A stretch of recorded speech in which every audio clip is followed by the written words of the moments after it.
Well, hey YouTube, Richard Scott here. It is early now, almost mid-August 2022. I'm in West Alabama, and it's the time of the year where we're in our summer dearth in my part of the world, and I've got to feed my bees. And every year I'm trying different ways to feed these bees and trying different methods that are, number one, don't cost me as much money, and number two, it's easier. I'm trying to streamline things best I can, because this whole process of going the hard way is the slow way, and I need something that's faster, and a faster way to feed my bees. So just want to show you kind of what I'm doing, what I'm trying different, what works for me, and I may not work for you, but at least it's something that I'm trying here that hopefully this will be very efficient. I always do things the hard way. Some of these ideas I wish I would have known when I first started beekeeping. I started this about 7 years ago, and goodness, I've done everything the hard way, in the wrong way it seems like. So I'm trying to make life easier. I've got about 60 colonies of bees now, and I don't have time to sit there and work my butt off for each and every single one of them. So streamline is my friend on this situation. So here's what I do. So to make life a little easier, I'll mix my sugar water at home and bring it to the bee yard in these 5-gallon buckets. It takes about 25 pounds of sugar to make 5 gallons of sugar water. If you do the 1-to-1 ratio, I like to do 1-to-1. When I get to the bee yard, I've got a drill with a little auger here, a paint mixer basically, and what I'll do is just kind of give it a little quick extra stir. Now the bucket's nearly full, so you can't do this too much, but just kind of make sure everything's stirred up good. Usually it is. There's sometimes a little sugar in the bottom.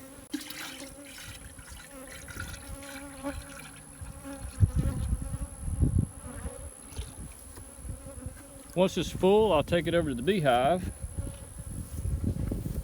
Got about 2 gallons of sugar water in there, so I can fill several feeders at one time. So to get these 1-gallon feeders, this is the size of a medium frame essentially, the depth of it. The width is the size of, I think, 1.5 frames or maybe 2 frames. So you've got to take, if you got a 10-frame box, you got to take 2 frames out to be able to slide this in. And you see it's got the lips there on both sides. You slide this down in here. Try not to squish any bees. Smoke. There we go.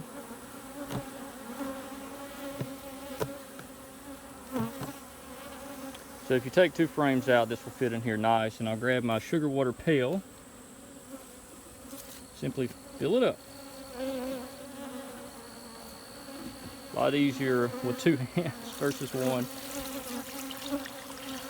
Once you fill this up, since we're in the summer dearth now, I'll wait probably a couple of weeks and check on them again and see if they need any more. But this fits a whole gallon of sugar water, so they should be good on this for a little while.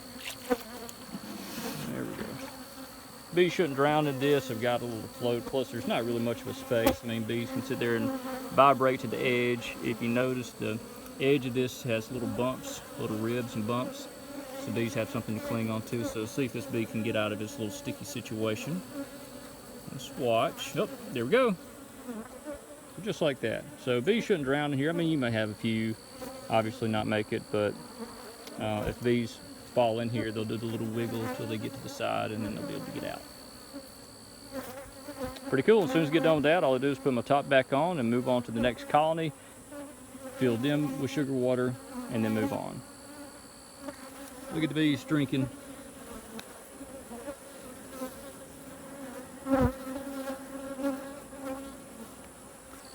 So the whole process of feeding sugar water to bees, I'm trying to find the most efficient way to feed the bees without any waste. And last year I started these 1-gallon sugar water feeder buckets, or essentially they're just a 1-gallon bucket or pail. And they sit inverted on top of a colony of bees, and underneath here there's a screen plug that sugar water can come out of, but if you turn this upside down, it will create a vacuum, the pressure, and suspend the sugar water inside the bucket, so it doesn't just all go pouring out into the hive. Inside the hive, on the roof of this colony, I've got a 1.5-inch hole drilled here so bees can come up to it. But one problem I'm finding with this is it tends to leak a little bit. These buckets leak some. The vacuum seal is not always perfect, so either you get sugar water just dripping down into here on some of these, or it runs down the side and then you attract robber bees and have a whole nother list of problems. Another issue I'm fighting with these is the screen top. Bees tend to propolize this. In fact, you can kind of see where they've done this pretty well. They'll seal this thing up to where no sugar water at all will come through here, and they are a pain to clean. Found these little end caps here. These are for pipes. That fits this hole perfectly. So we got these. Put this on top of here and just keep my rainwater out. There we go. I want to show you this too. So this is kind of one thing I've tried in the past as well, is feeding, an outdoor feeding method. And let me take you over here to my sugar water feeder. Pretty good little walk. You don't want these things next to your hives because that will tend to cause robbing as well. I don't really do this much anymore because it seems to be wasteful. Now, first off, I got a pool with water in it. You know, this is mainly just rainwater, but during the summertime when there's not much out there, bees like that, appreciate that. So what I did was take a clothing container here and I drilled these 2-inch holes just below the lid. So this will keep structural integrity. But inside here I've got hay, and what I would do is dump my sugar water into this. I would close this to keep rainwater from getting in. Worked pretty well.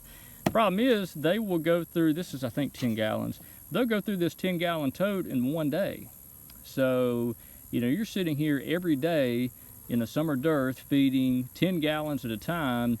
Well, that costs a lot of money. That's a lot of sugar you have to buy and mix up. So I'm kind of doing away with this idea just because that, yes, it is very efficient, but you know, you end up with your stronger colonies sucking up all the sugar water before your weaker colonies that need it more get a chance to get it. So this feeds everybody, at least with the method I'm trying now. It's more select feeding. So if there's a colony that weighs enough, that has that weight I'm looking for, I'm not going to feed them. I'm going to feed the ones that need it.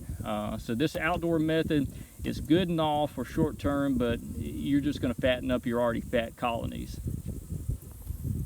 I came and fed some of these bees yesterday, and this was 1 gallon of sugar water. Just wanted to show you what it looks like underneath here. Look at that. These bees have drank nearly every bit of that 1 gallon I put in here. That's incredible. Now, I'm not going to sit here and continuously feed and feed and feed these bees. Now, what they've done is taken this gallon of sugar water and they put down in the nest where they want it, where they need it.